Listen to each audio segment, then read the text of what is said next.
Bon, il faut se remettre dans le bain après cette première demi-heure allocation action, puisque là, il y avait énormément d'informations. On a eu pas mal de conseils et de convictions. Ben, on va pouvoir s'intéresser maintenant, et là, j'avais hâte vraiment de vivre cette demi-heure-là, parce que s'il y a bien un thème qui peut être passionnant et à la fois extrêmement large et vraiment dense à intégrer à la fois pour nous, conseillers en gestion de patrimoine, mais également pour nos clients, c'est la gestion obligataire. Donc, je suis ravi que mes trois invités nous aient rejoints aujourd'hui. Je reçois Christophe Tapia, qui est associé fondateur chez Sunny AM. Doit-on encore le présenter? Akram Garbi, qui est responsable gestion à yield chez La Française. Et Eliezer Benzimra, qui est gérant taux chez Carmignac. Messieurs, bonjour. Comment allez-vous ce matin? Bah, pas mal, Très bien, hein? Stéphane. Salut Stéphane. Pas mal. Qui a dit pas mal? C'est Christophe. Pas mal, Amos. Bon, allez, je lance. Bon, rappel du contexte. On est dans l'obligataire, beaucoup de préjugés. Alors, je parle au nom de mes confrères CGP et surtout de nos clients derrière. On entend parler beaucoup de la hausse des taux, on entend parler de l'inflation, on entend parler de défauts. On a eu des craintes évidemment par rapport à tout un pan de secteur, le transport, l'hôtellerie, etc. Donc, on a beaucoup de raisons, je pense, qui nous sont remontées du terrain par nos clients, de se faire peur et d'avoir beaucoup d'interrogations sur un secteur obligataire qui pourtant, je pense encore, offre énormément d'opportunités. Donc pour commencer, ce serait peut-être intéressant que vous resituiez, si je ne me trompe pas, ce qu'est ou ce que n'est pas finalement la gestion obligataire. Christophe, tu te lances? Oui, oui, avec plaisir. Alors, tu as dit déjà beaucoup de choses dans l'introduction, hein, qui sont des choses assez justes. C'est vrai que nous, on C'est bataille gentil. beaucoup pour, non, mais on bataille beaucoup pour sortir de toutes ces idées reçues qu'on peut avoir. C'est vrai que sur le marché obligataire, c'est un marché sur lequel on entend malheureusement beaucoup de bêtises. On entend beaucoup de raccourcis de langage quand on parle de hausse de taux, quand on parle de rémunération, quand on parle d'acteurs qui interviennent. Donc, l'idée, c'est quand même un peu de repositionner ce marché pour que les gens comprennent bien de quoi on parle en fait, parce que toute la difficulté est là. De quoi on parle quand on parle d'obligations? Déjà, en premier, c'est le plus grand marché du monde. Pour vous donner un repère, aujourd'hui, le marché obligataire, c'est 250 000 milliards de dollars. En comparaison sur un marché peut-être plus connu par les investisseurs finaux, le marché des actions, c'est 80 000 milliards de dollars. Donc c'est 3 fois plus petit. Donc le marché de la dette, c'est le plus gros marché du monde. C'est un marché sur lequel, pour parler de clients particuliers, qui n'est pas accessible aux clients particuliers. Le particulier, il peut acheter des actions tout seul, du bitcoin tout seul, de l'immobilier tout seul. Pour acheter des objets tout seul, c'est quasi impossible. Donc c'est un marché qui est totalement fermé par rapport à cela. Et dans ce marché, c'est un marché qui aujourd'hui est totalement coupé en deux. On a d'un côté tout ce qui est dette souveraine, emprunt d'État, et de l'autre tout ce qui est emprunt du secteur privé. Et ces deux marchés, ils fonctionnent de manière radicalement différente en termes de rémunération, en termes d'acteurs qui interviennent, en termes de flux, en termes de tout un tas d'éléments. Donc ça, c'est le premier positionnement. Et puis après, les idées reçues se dire bah, si les taux montent, c'est la fin du monde, il faut s'arrêter. C'est un marché sur lequel personne ne veut d'obligation. Aujourd'hui, tout ce qui est obligation à taux positif est ramassé très largement par le marché. Il y a beaucoup, beaucoup, beaucoup d'acheteurs d'obligations aujourd'hui. Donc c'est un marché qui, évidemment, s'il y a beaucoup d'acheteurs, c'est pas que des gens complètement saugrenus qui disent c'est nul, mais je vais en acheter quand même. Alors il y en a qui ont des contraintes réglementaires, les banquiers, les assureurs, mais au-delà de ça, il y a beaucoup de personnes qui achètent des obligations et je crois que le point le plus important, j'espère qu'on l'évoquera dans la suite du débat, c'est finalement de ne pas opposer les classes d'actifs entre elles. C'est-à-dire qu'on peut avoir dans un portefeuille des obligations, des actions et tout un tas d'autres choses, mais surtout de mettre au centre de tout cela le client. Voilà, parce qu'il y a des clients Évidemment. qui seront ravis d'avoir des niveaux de rémunération entre 2 et 3 net de frais de gestion. Dans un patrimoine global, ça peut avoir beaucoup, beaucoup de sens et d'un point de vue défensif. Et donc, je pense que c'est tous ces éléments-là qu'il faut prendre en compte et surtout, c'est un métier de professionnel sur lequel il faut prendre beaucoup de recul et ne pas se laisser embarquer par des raccourcis de langage qui permettraient de faire des bêtises. Et donc, il faut vraiment s'adresser à des gens, entre guillemets, comme nous. Mais là, vous avez beaucoup de savoir-faire autour de la table et je pense que c'est là-dessus qu'il faudra travailler autour de cette demi-heure. Tout à fait. Merci Christophe pour cette introduction. Akram, tu partages cet avis. Est-ce que tu penses qu'il est nécessaire un peu de resituer la gestion thématique et vos savoir-faire? J'ai dit Absolument, je thématique, c'est partage ce que obligataire, disait. pardonnez-moi. Oui, oui, bien sûr.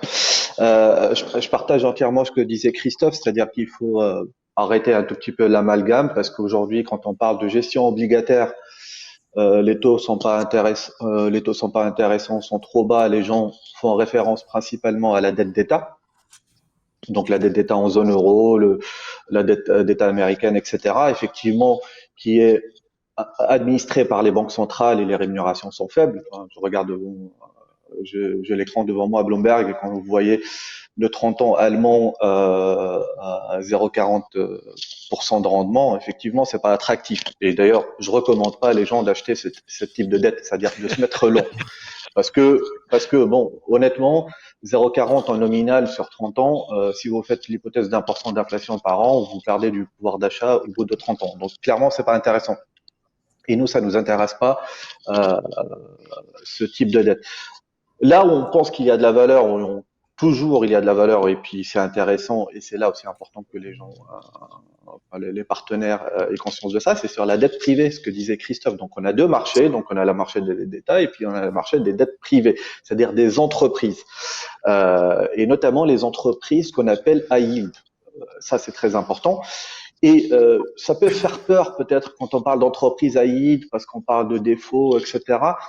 Mais en fait, c'est des entreprises qui sont parfaitement saines et qui délivrent des rendements intéressants parce que soit elles sont de petite taille, soit elles ont un niveau d'endettement un tout petit peu au-dessus des entreprises dites investment grade et sur lesquelles on retrouve des rendements très intéressants. Donc je parle de dette qui est traitée sur un marché réglementé, sur un marché liquide. Je prends un exemple très simple.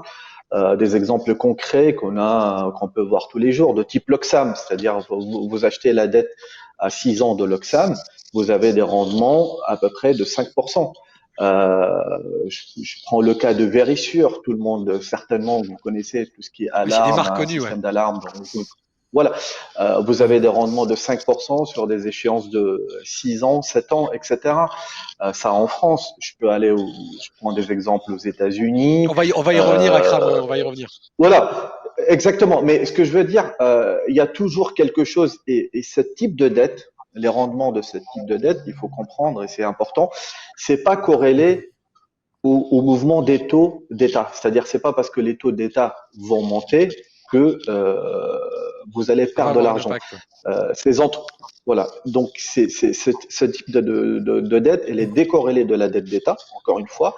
Et ce qui est important à faire pour ce type d'entreprise, c'est de voir est-ce que c'est des entreprises saines, bien gérées, qu'ils ont la bonne On va, on stratégie. va, Et puis, on va y revenir, donc Akram. là-dessus, Ah ouais, bien sûr. je te coupe parce que j'ai justement une question sur ça et on va y revenir juste après. Je voulais juste avoir l'avis d'Eliezer sur ce sujet juste d'abord. Est-ce que tu veux rappeler deux, trois petites choses sur cette pédagogie-là avant qu'on attaque justement, parce que je vais revenir à Akram sur ce sujet des taux et de l'inflation juste après. Eliezer, ta vision, est-ce que tu ressens toi aussi que c'est bien de remettre un peu les choses à plat? Et je trouve que de bien séparer dette d'État, dette privée est un rappel fondamental pour nous, CGP. Bien sûr. En fait, moi, ça fait 13 ans maintenant que je travaille sur les marchés financiers et sur les marchés obligataires. Et en fait, ça fait 13 ans qu'on me dit, soit les taux sont trop bas, il y a pas d'opportunité, soit on craint la hausse des taux, donc on va pas aller sur les marchés obligataires. Et depuis 13 ans, on a réussi à générer des rendements entre 3 et 5% par an net de frais, ce qui ravit les investisseurs. Et ce qu'il faut savoir, c'est que les investisseurs, et vous le savez très bien, ont besoin d'avoir une poche un peu plus sécure euh, pour une poche obligataire. Et d'ailleurs, les indices de référence de nos clients prennent aussi en compte les indices de référence obligataires. Et le deuxième point, donc il y a besoin de beaucoup de pédagogie, ça c'est un premier point. Le deuxième point, c'est que les marchés obligataires ne peuvent pas se résumer aux évolutions du 10 ans américain. Et j'en veux pour preuve ce qui se passe depuis le début de l'année. Depuis le début de l'année, on a les obligations américaines qui perdent à peu près 5%, donc qui sont en baisse, en performance nette négative de 5%, alors que dans le même temps, certaines obligations des marchés du crédit ou des marchés émergents sont en hausse de 2 à 3%.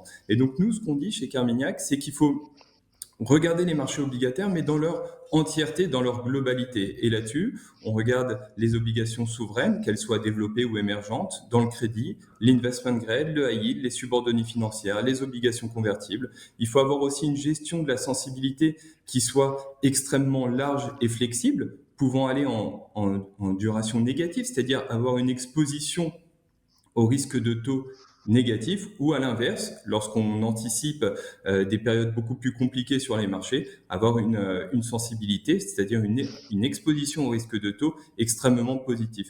Donc c'est ça ce qu'on préconise nous sur les marchés, c'est de Ok. pas regarder uniquement le 10 ans américain, mais de regarder les marchés dans leur globalité et C'est le, d'adopter une gestion active. ces messieurs, vous savez, alors vous connaissez très bien parce que vous faites partie de très belles maisons qui gèrent aussi beaucoup en actions. Vous savez, c'est le syndrome CAC 40 qu'on rencontre nous face à nos clients depuis, moi ça fait 20 ans que je fais ce métier, parce que je suis un peu plus âgé que toi et désert. C'est pareil, tu parles d'actions américaines ou tu parles d'actions émergentes et tu vas avoir une comparaison avec le CAC 40. C'est un peu la même chose. Le 10 ans américain, ils entendent ça à la télé et on entend tout ça à la télé, que le taux va monter, la Fed va faire ceci, et qu'est-ce que ça va avoir comme impact? Je reviens sur ce que disait Akram sur l'activité de l'Oxam. Je suis pas sûr que ça a un impact direct, quoique. Alors, justement, l'importance de la pédagogie, vous venez de la resituer. Il nous faut vraiment, on a besoin vraiment d'éclairage. Et je ne vais pas du tout me faire l'avocat du diable, parce que je pense qu'on va être d'accord avec Akram, mais je vais le laisser développer.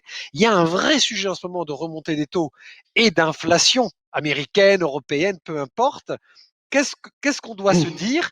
Quelles sont vos convictions à tous les trois? Et je vais faire attaquer Akram là-dessus, parce que je sais à peu près ce qu'il va nous dire et je vais, je pense, partager son avis, mais je le laisse donner un petit peu les points de caractéristiques. Alors, effectivement, quand on parle de marché obligataire, il faut parler des taux, et quand on parle des taux, il faut parler d'inflation. Voilà, clairement, et ça veut dire quelles sont les perspectives d'inflation pour essayer de déterminer un peu la trajectoire de taux. Clairement, pour dire les choses de façon très simple, moi, je ne crois pas au scénario d'inflation. On entend beaucoup parler d'inflation, retour de l'inflation, hausse des taux. J'y crois pas. Fondamentalement, j'y crois qu'on est dans un monde déflationniste, et ce depuis l'entrée en Chine dans l'OMC, c'est-à-dire depuis pratiquement plus de 25 ans maintenant. Toujours, ce qui est important dans les marchés, il faut faire attention, il faut séparer un tout petit peu les bruits de la tendance. Aujourd'hui, qu'est-ce qu'on a? On a effectivement des chiffres d'inflation, c'est-à-dire si on regarde les indices de prix aux États-Unis, ce qu'on appelle les CPI, les indices de prix à la consommation, qui sont sortis il y a quelques jours, où on voit qu'on est sur un niveau historiquement élevé. Bon, on est sorti à plus de 4%, et sur le CPI retraité de tout ce qui est valeur volatile, tout ce qui est volatile, tout ce qui est énergie, on est sur 3,1%. Bon, ça fait peur. Il y a beaucoup de gens qui font le buzz là-dessus, autour de l'inflation, etc. Euh, Sauf qu'il faut prendre un tout petit peu de recul et analyser les chiffres. Qu'est-ce qui se passe? On est confronté à quoi? On est confronté à un cycle de reprise économique. Donc, c'est une phase de recovery. Dans une phase de recovery, donc vous avez de reprise économique, vous avez une hausse des matières premières, etc., qui est assez classique, qu'on retrouve dans tous les cycles. Maintenant, sur cette crise aussi, il y a des éléments spécifiques qui amplifient ce que je dirais plutôt une déformation relative de prix, et ne pas c'est pas de l'inflation, c'est une déformation relative de prix qui va s'ajuster dans le temps. Et D'accord. il y a des facteurs qui se rajoutent à cette histoire de matières premières, qui sont par exemple la partie auto. Okay. Si on regarde les détails des chiffres américains, la contribution de la partie automobile, la partie hôtellerie, billets d'avion, sur le chiffre du CPI, core CPI, qui est sorti à 3,1%, qui a fait beaucoup de bruit, est pratiquement de 1,8%. Voilà. Pourquoi? Parce que sur la partie automobile, on a vu il y a un problème sur les semi-conducteurs, on n'arrive pas à produire des voitures neuves, donc les sociétés de location, face à la reprise des réservations, tout ça, des voyages, ils ont dû acheter des voitures anciennes, et le prix des voitures anciennes, il est en train de flamber. Donc tout ça, ça va s'ajuster, il faut pas s'affoler, donc c'est pas une question d'inflation. Pour avoir de l'inflation de façon plus durable, pour avoir de l'inflation, il faudrait quoi? Il faudrait qu'il y ait un choc durable sur l'offre. Qui dit quoi, choc durable sur l'offre? C'est-à-dire qu'on a un cycle de défaut qui est très important, et qu'il y a plein d'usines qui disparaissent, plein d'unités de production qui disparaissent. Et en face, il faudrait une demande très forte. Aujourd'hui, on n'est pas dans cette configuration-là, parce que le cycle de défaut n'est pas très important. On sort pas d'une guerre comme c'était le cas dans les années 40, on sortait de la Seconde Guerre mondiale, etc. Aujourd'hui, c'est pas un problème d'offre, c'est juste l'offre, elle va s'ajuster parce que on gère en flux tendu, etc. Et je pense que on est tous Oui, confrontés à elle a cette été freinée, ouais. situation-là. Voilà, elle était freinée. Pourquoi? Parce que depuis 20 ans, on explique aux entreprises, il faut pas garder des stocks, il faut gérer à flux Ouais. tendu. Faites attention, le stock, ça coûte de l'argent, ça détruit vos bilans, tout ça. Et donc, tout le monde est à flux tendu. Donc, Ok. on est en train de il y a un problème d'offre instantanée qui va s'ajuster. Et donc, ça, c'est de la déformation relative de prix et c'est pas de l'inflation. Et je finis par ça. Ok. Les États-Unis, avant la crise, le taux de chômage, les États-Unis étaient en plein emploi avant la crise du Covid. On était sur un taux de chômage de 3%. Donc on était en plein emploi et malgré ça, la hausse des salaires était limitée à 2%. Ok. Aujourd'hui, on ne va pas m'expliquer que la situation elle a changé radicalement, sachant on a 8 millions de chômeurs qui attendent de trouver du travail, que ça va générer une flambée de salaire, tout ça. Donc j'y crois pas à cette hypothèse d'inflation Ok. et donc j'y Très crois bien. pas à une hausse massive, voilà, une hausse des taux. Voilà. Super. Merci Akram pour cette démonstration. Eliezer, alors les taux, évidemment, ça c'est ta spécialité. Quelle est ton analyse? Quelle est ta vision? Est-ce que tu veux, d'abord, quel est ton avis sur cette crainte ou en tout cas cette information d'un retour potentiel fort de l'inflation et de son impact? Est-ce que toi, sur la gestion des taux, tu as aussi, tu partages l'avis de Akram ou pas d'ailleurs? Déjà, on va remettre un peu les choses dans leur contexte. L'augmentation de l'inflation, on la voit depuis plus d'un an. C'est-à-dire qu'il y a un an, lorsqu'on était tous confinés, on anticipait des primes d'inflation, donc des réalisations d'inflation, à zéro pour les 10 prochaines années.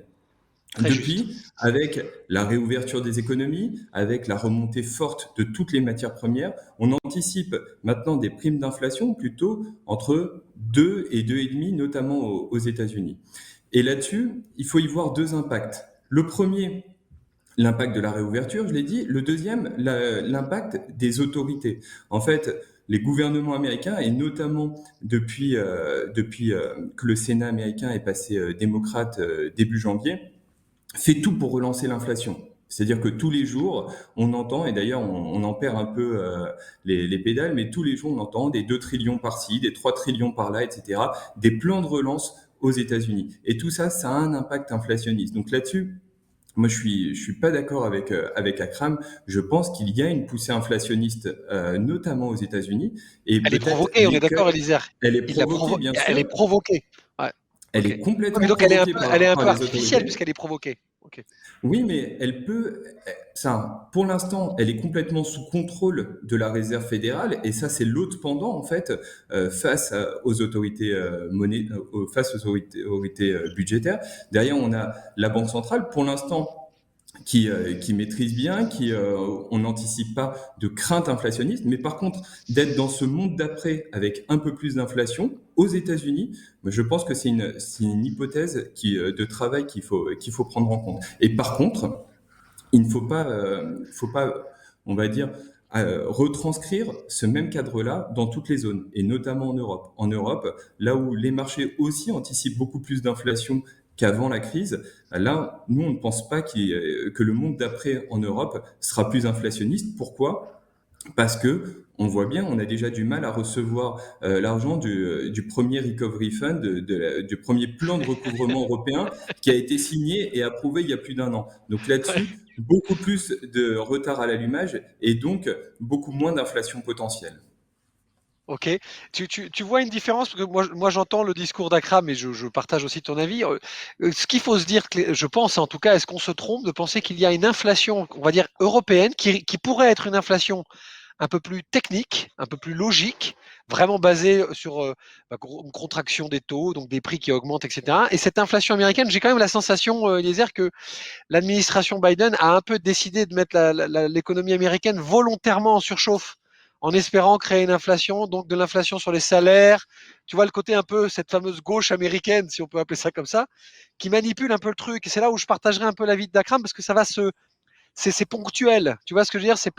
Donc c'est pas une inquiétude qui devrait être importante, je pense, pour des gens comme vous. Euh, Est-ce que je me trompe? mais en fait, je pense pas qu'il faut le voir en termes d'inquiétude. Faut Ouais, le ouais, je me voir suis en peut-être mal termes, exprimé. voilà, en termes de quel impact ça a sur le prix des actifs et quel impact ça a sur les politiques monétaires. Mais les plans américains, c'est pas pour 1 ou 2 ans, c'est sur les 10 prochaines années. Des plans d'investissement importants, etc. Et donc, c'est pour ça qu'aujourd'hui, lorsqu'on parlait d'augmentation de l'inflation, il y a encore quelques semaines ou quelques mois, c'était que les 2 premières années où on disait il y avait les effets de base sur le pétrole et la réouverture des économies, et donc avec ces tensions-là un peu sur les matières premières. Aujourd'hui, les primes d'inflation, et l'augmentation des primes d'inflation, c'est sur les 10 prochaines années, parce que l'impact des plans Biden, et là je te rejoins complètement, c'est cette gauche américaine, mais ce qu'elle essaye de mettre en place, c'est ce que Bernanke théorisait il y a 10 ou 20 ans, c'est de Ouais, l'hélicoptère monnaie. C'est-à-dire, tout et à c'est ce fait. qu'ils ont fait pendant la crise, c'est d'envoyer des Très chèques. très Et juste. ça, Ouais, c'est ça juste. c'est inflationniste. Très très juste, très très juste. Merci Eliezer, c'est limpide. Christophe, euh, moi je suis intéressé, alors pas que tu arbitres le débat, mais que tu me donnes ton avis et que tu nous dis si est-ce qu'on doit se faire peur ou pas. Et je dis se faire peur, c'est moi qui m'exprime mal. Et pardon Eliezer, c'était pas ce que je voulais dire. C'est est-ce que c'est une vraie donnée à prendre en compte? Est-ce que ça peut avoir un impact sur ta gestion et sur ta vision de la gestion obligataire? Alors, pour répondre, alors oui, c'est une donnée à prendre en compte, mais comme pléthore d'autres données. C'est-à-dire que Ouais, évidemment. notre métier aujourd'hui, c'était juste de regarder de l'inflation. Enfin, ça va vite être court, hein, ça va être long. Oui, c'est Hein. clair. Les 5 minutes qui nous restent, on va les arrêter maintenant, ça sert à rien. Non, mais je pense que jouer à se faire peur, tu l'as dit tout à l'heure, même toi, c'était un peu un abus de langage, en fait.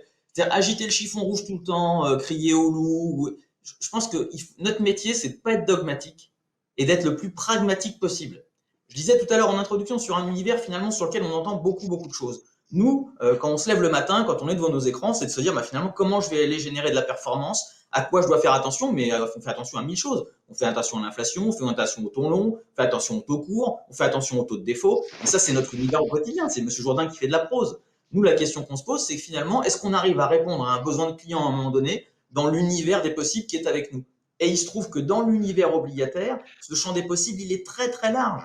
C'est-à-dire qu'on a voulu se faire peur en disant les taux vont monter, les taux vont monter, mais les taux, ils ont déjà monté.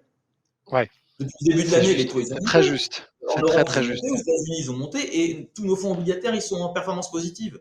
Alors qu'on disait tout le temps, mais non, mais si les taux montent, ce qu'on a appris à la fac il y a 25 ans, parce que moi je suis encore un peu plus vieux que vous trois, mais si les taux montent, c'est la fin du monde, on va perdre de l'argent. Non, mais évidemment, si tu as du 10 ans allemand, que les taux montent de 1%, et qu'au bout du compte, voilà, tu perds 9 en capital avec un coupon de 1, il faut 9 ans pour récupérer ton pognon. Bon, bah ok, très bien, mais ça, c'est trop réducteur. Aujourd'hui, dans des périodes de hausse de taux, et d'ailleurs, il y en a eu plein d'autres avant, hein. C'est pas juste depuis le début de l'année, hein. Il y a eu plein de moments depuis 10 ans où les taux ils ont monté de façon même parfois très rapide. Et à chaque fois, on a réussi à finalement à piloter cette hausse de taux. Parce que la hausse de taux, ça se pilote. Et donc, la flexibilité aussi de l'ensemble des gens qui font de la gestion obligataire, c'est un atout formidable aujourd'hui. Donc, nous, qu'est-ce qu'on fait dans ces moments-là? Quand on pense que les taux vont monter, on achète des obligations sur des durées plus courtes. Voilà. Et quand on est évidemment sur des durées plus courtes, c'est très intuitif. On est moins en risque de hausse de taux. Et surtout, votre papier, il arrive à échéance plus rapidement. Et vous pouvez, avec ce papier qui arrive à échéance, racheter de nouvelles obligations au taux du moment et profiter de la courbe de la hausse des taux. Ouais. C'est souvent relativement simple. Hein. Ou alors on peut même être en sensibilité négative si on pense que les taux vont monter très largement, et en étant en sensibilité négative, on va profiter d'un autre moteur de performance en profitant aussi de la hausse des taux. Donc vraiment, il faut être ultra pragmatique aujourd'hui, et car pour le coup, pour être un peu plus tranché, de ne pas avoir d'oblig en portefeuille aujourd'hui, pour moi, c'est un non-sens. C'est Je suis vraiment assez un d'accord. non-sens d'un point de vue patrimonial. Et essayer d'être le super market timer, de dire là, c'est plutôt qu'il faut acheter des actions, mais maintenant, il faut acheter des obligations. Ça, c'est à la télé. En vrai, ça marche pas. Voilà, personne n'est Oui, mais capable de. Christophe, tu sais bien qu'on est dans l'ère du Bitcoin, donc en fait tout le monde veut faire le grand coup sur 3 jours, quoi. Je fais de la caricature, mais tu comprends, je Non, partage ton avis, hein, tu as 100% raison. c'est pas évidemment. Non, Tu as il y a plein 100% de gens raison. qui veulent pas faire le grand coup. Tu Voilà, as 100% raison aussi. il y a plein de gens qui veulent bien dormir et qui veulent comprendre ce qu'ils font. Et aujourd'hui, quand même, dans l'univers obligataire, on est sur un truc qu'on peut aussi ultra simplifier. Hein. Une oblig, c'est basique, hein, c'est un contrat, une durée, un taux, on peut le prendre dans tous les sens. Hein. Mais ça fonctionnera toujours. C'est un actif contractuel sur lequel on a une durée et un taux de rémunération. Après, est-ce qu'on est d'accord avec la durée, avec le risque pris, avec le niveau de rémunération attendu? C'est un autre débat. Mais aujourd'hui, nous, notre travail, c'est vraiment ça. Est-ce que le risque, il est rémunéré correctement ou pas? Quand le risque n'est pas rémunéré, on n'en prend pas et on accepte un manque à gagner à court terme plutôt que de prendre une paume. C'est ça notre métier. Et en revanche, quand il nous semble que le risque est bien rémunéré, et ben on le prend sur des durées plus longues et on se laisse porter si effectivement on a fait une bonne analyse de l'univers dans lequel on est et les entreprises dans lesquelles on investit. On n'a rien inventé et ça marche depuis toujours. Et l'univers étant tellement large que finalement, quels que soient, on va dire grosso modo, les grands scénarios de marché internationaux, tu trouveras toujours des opportunités. Alors une fois de plus, je tapis avec une clarté absolue. Moi, je suis hyper content parce que quand je vous écoute, là, je viens de me prendre 12 minutes de shoot à tous les trois, là. Ça, c'est super. Merci beaucoup. Alors, pour finir, parce que, évidemment, encore une fois, le temps passe très, très vite. Je vais vous demander en 2 minutes chacun, 1 minute 30, 2 minutes chacun. Je sais que c'est un exercice qui est difficile. Je vais commencer avec Eliezer, le plus jeune d'entre nous, évidemment. Maintenant qu'on comprend un peu mieux votre environnement avec vos visions à chacun, et finalement c'est assez rassurant parce qu'on sent quoi qu'il arrive vous maîtrisez très clairement vos fondamentaux et que c'est très simple en fait finalement pour vous en tout cas, et que si ça allait peut-être moins pour nous, il faut qu'on vous fasse confiance. Et donc dans cette approche du secteur obligataire, comment on organise nos allocations? Quel secteur, quel fonds? Élisère, je te laisse commencer. Est-ce que tu veux nous conseiller quelque chose en particulier pour qu'on sorte de cette table ronde avec du concret à présenter à nos clients? Ouais, je vais vous conseiller le fonds que je gère. Carmignac Portfolio Flexible Bond. C'est assez simple. Et c'est bien, au moins tu conseilles ce que tu connais, c'est très bien. Warren Buffett Exactement. n'investit que dans ce qu'il connaît. Et C'est bien. au sein de ce fonds, ce qu'on met en avant, c'est plusieurs thèmes, notamment les thèmes de la réouverture des économies et notamment via les obligations du monde du crédit. Donc on va aller chercher des croisiéristes, le secteur énergétique avec notamment des taux de rendement autour de 5%.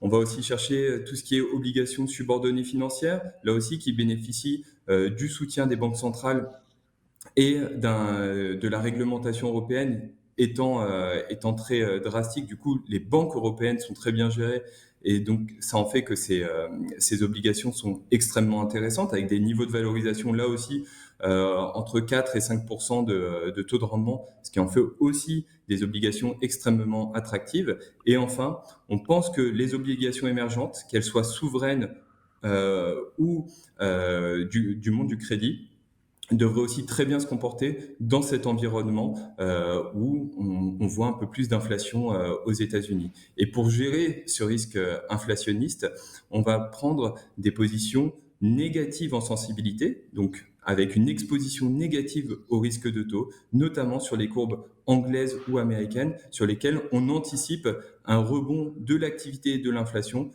plus important qu'ailleurs. Ok, donc quelque chose qui vise une moyenne de performance, comme le disait Christophe, régulière pour une clientèle qui cherche finalement un actif géré et qui s'adapte parfaitement à un contexte qui n'échappe à personne sur des secteurs qui vont se réouvrir et qui ont besoin évidemment de se financer. Merci Élisère, bravo d'avoir fait ça comme ça en un temps record. Christophe, plusieurs conseils. Avec quoi on part de chez Sony, à part l'énergie de son fondateur, pardon. Alors, on part avec plusieurs choses. Déjà, on peut parler, au-delà de parler de fonds, on peut parler de gestion de trésorerie stable d'entreprise. Parce qu'il y a aujourd'hui, c'est une vraie thématique, la gestion obligataire, qui peut très très bien répondre à la gestion de trésorerie stable d'entreprise. Ça, c'est un vrai sujet, qui est un sujet qui est très important en termes de business pour vous comme pour nous. Il y a beaucoup de corporates qui se posent des questions. Qu'est-ce que je fais de ma trésor longue? Avant, c'était du compte à terme. Aujourd'hui, c'est plus possible pour toutes les raisons contraintes réglementaires qu'on connaît. Donc là, on a déployé beaucoup de choses très spécifiques sur la gestion de trésorerie stable d'entreprise. Donc ça, je ne le développe pas là, mais si vous avez des questions là-dessus, n'hésitez pas, ce sera avec plaisir. Et puis après, sur notre gestion plus traditionnelle, sur le crédit aujourd'hui, que ce soit Sony Euro Stratégique, qui est le fonds le plus défensif, qui est gagné de l'ordre de 2% depuis le début de l'année, avec une durée de vie moyenne des obligés intérieurs inférieure à 3 ans, ou un ancien Euro Stratégique Plus, qui s'appelle maintenant Sony Euro Crédit Opportunité, qui est un peu plus risqué qu'un Euro Stratégique, mais qui est un vrai fonds de sélection d'obligations sur lequel on a gagné plus de 3% depuis le début de l'année de nouveau dans un univers de hausse de taux. Je ne répète pas ce que j'ai dit tout à l'heure. Là, c'est vraiment des bonnes opportunités pour des fonds de portefeuille. Et puis sur notre dernier né, en tout cas qu'on recommercialise, qui s'appelle Sony Patrimoine 2.0, comme son nom l'indique, un fonds patrimonial un peu moderne dans lequel on peut être en sensibilité négative sur des taux, dans lequel on peut aller chercher éventuellement d'autres classes d'actifs pour générer des performances de type obligataire. Mais c'est un fonds qui a très bien marché parce que depuis le début de l'année, on est à plus 8 de perf. Donc sur un fonds de cette nature-là, c'est assez fantastique. Et puis, une fois qu'on a dit tout ça, on est assez content. Donc, venez nous voir, ça va bien se passer. C'était, bon, le message est important à la fin. Non, mais c'est super intéressant parce que d'abord, vous arrivez parfaitement à résumer des choses qui pourraient paraître extrêmement complexes pour nos clients. Et là, je vois déjà que dans ce que tu viens d'exposer, on a des stratégies très diverses les unes des autres avec des résultats qui sont quand même très confortables depuis le début de l'année dans un contexte pas simple. Akram, pour terminer, alors du high yield évidemment, laisse-moi deviner. Oui, oui, absolument, absolument, absolument. C'est exactement ça, Stéphane. Alors moi, je reprends pour avoir une logique un tout petit peu. Je vais parler de nos fonds high yield, évidemment. Je vais présenter ça parce que voilà, on y croit et je vais vous dire pourquoi on y croit. Tout simplement, vous l'avez compris, je ne crois pas au scénario inflationniste. Je pense que les taux sont durablement bas. Pourquoi? Et c'est là où le désaccord que j'ai avec Elzer, c'est que l'inflation se décrète pas. Je veux pour preuve le Japon. Le Japon, ça fait 30 ans qu'ils injectent de la monnaie. Ils ont jamais, ça se décrète pas l'inflation. Ouais. Mais bon, donc je pense que les taux sont durablement bas. Il n'y a pas de risque inflationniste et puis il faut pas comprendre. Et donc moi, naturellement, ce qu'on recommande à la française, c'est des produits de portage pur. Et donc ça, on décline ça soit sur la partie high yield avec les fonds échéances globaux, soit sur la partie subordonnée avec les fonds de dette subordonnée.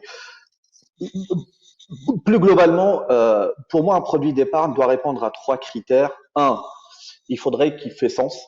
Voilà, c'est-à-dire que ça sert à quelque chose. On n'est pas là pour faire du spiel de la couronne norvégienne contre du dollar où personne ne comprend rien. Il faudrait que le client comprenne ce qu'on fait.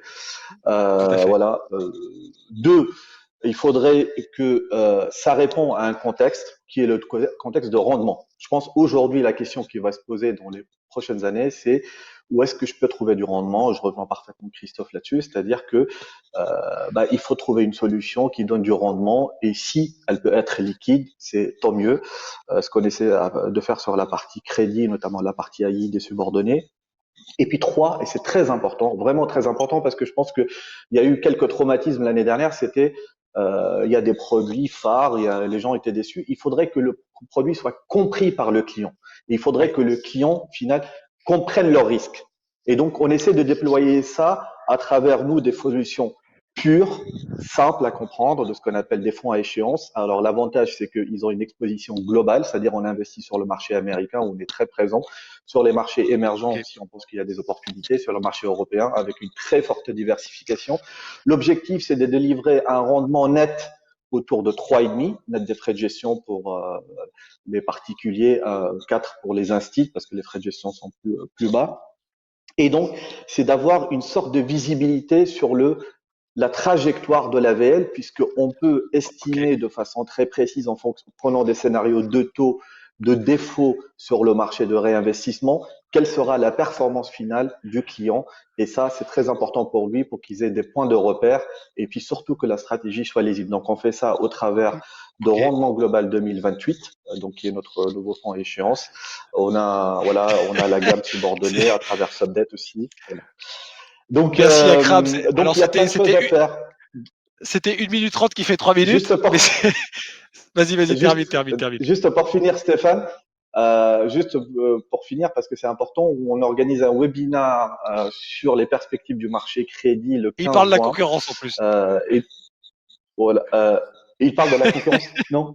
Non, vas-y, je te taquine, Non, non, mais voilà, donc voilà, Le 15 juin, donc webinar. je Ok, voulais, je note. Non, alors, merci sur les Akram, merci. perspectives du marché, voilà.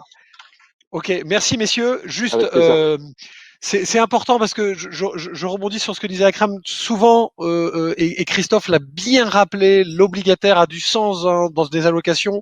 Prendre un risque ne veut pas dire avoir un accident, ce que je répète régulièrement. Et Christophe a rappelé que finalement, la gestion obligataire nous permet de présenter à un client un contrat intellectuel où il connaît son risque, il connaît son rendement.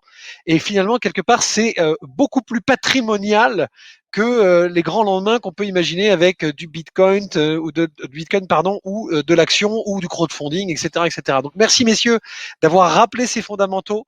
Merci de nous avoir donné vos convictions que vous partagez pas forcément, mais on voit que l'univers est tellement large qu'il y a plein de choses à faire. Et pour rebondir sur ce que disait Akram. Les équipes sales et les équipes commerciales, évidemment, de La Française, de Sony et de Carmignac sont à disposition de nos auditeurs. N'hésitez pas à prendre contact avec eux pour aller plus loin dans ce que nos 3 camarades du jour ont développé aujourd'hui. Merci beaucoup. On se retrouve dans un mois sur Zoom Invest. D'ici là, prenez soin de vous.